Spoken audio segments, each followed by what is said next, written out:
Today I'm visiting the Garden Splendor nursery and I'm admiring some of the exciting new varieties that have been developed recently within Abelias. Now Abelias are semi-evergreen zone 6 shrubs, and over the last few years there's been really some great varieties developed with exciting new coloured foliage. Varieties like this one called Mardi Gras, with its white flowers in the summertime and this beautiful variegated foliage that has pink, white and green pieces on it. Then there's this one called Kaleidoscope. Again, it has lots of little white flowers during the summertime, but this time has bright golden variegated foliage. And in the fall, when the temperatures cool down, this takes on fiery colors of orange and red to turn into a most spectacular evergreen shrub for growing in sun or a partially shaded site. Or there's this one called Confetti. With its green and white and pink variegated foliage, it makes a gorgeous display. And just like the others, it responds very well to trimming. So if you've got a smaller site and you want something that's colourful and easily kept within bounds, then some of these new variegated forms are really worth thinking about. Now today we can go into our favourite garden centres and we can pick the ones that appeal to us. We can see them in all their glory, nice big strong healthy plants that are ready for planting out. But you know, it wasn't always that way, and there's an interesting story about their discovery and introduction. Now they're named after an English physician called Dr. Clark Abel. He was an accomplished naturalist and was part of a British embassy trip that was made to China in the early 1800s to try to restore better diplomatic conditions between the two countries. At that time, relations between the two countries were strained, to say the least. There was a huge trade imbalance. All the tea was coming from China and very little products were going from the British side to the Chinese.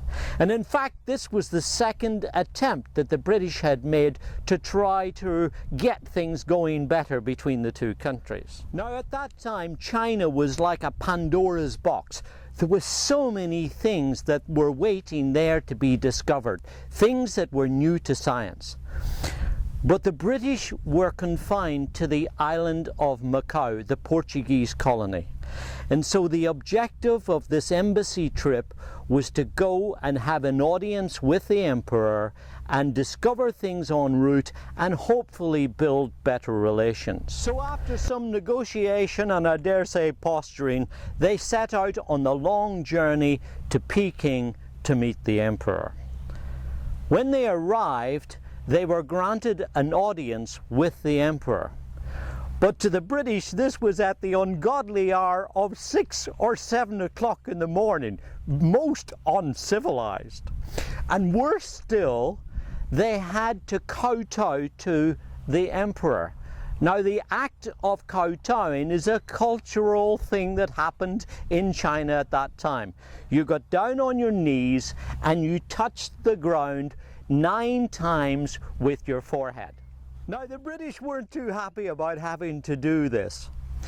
And when Lord Amherst approached the emperor and other Chinese dignitaries, he decided that he was going to bow 9 times rather than do the kowtow. Well, this offended the emperor. It was disrespectful to him, he thought, and he banished the whole lot and sent them back to England. But Abel, on the way there and on the way back, was collecting specimens. And so in February of 1817, they loaded a ship and headed for England, complete with live plants, 300 big packets of seeds and pressed specimens. But disaster struck, for the ship ran aground on uncharted reefs.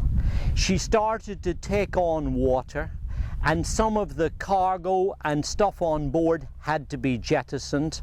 And poor old Abel had the unenviable sight of standing there watching his chest being brought up from the hole and tipped overboard to lighten the load and to make way for the linens of the gentleman. It must have been terrible to stand there and watch all of your stuff going overboard while the fine garments and bedclothes of the gentleman were safely stowed away. He went back to the site the next morning, but was attacked by pirates, so he was unable to salvage anything from his whole work. But fortunately, he had the foresight to place a small portion of his collections in the charge of Sir George Staunton, who eventually sent this to England, and amongst them was a new shrub, new to science, that eventually was called Abelia chinensis, and that is one of the ancestors of these beautiful plants that we're able to grow today. So the next time you're admiring abelias in your garden, spare a thought for poor old Dr. Clark Abel and his adventures and misfortunes in bringing us all these beautiful abelias. This is David Wilson for Garden Splendor. Enjoy your gardening. It's good for us, and it's very good for our world too. Garden Splendor, the plants worth remembering.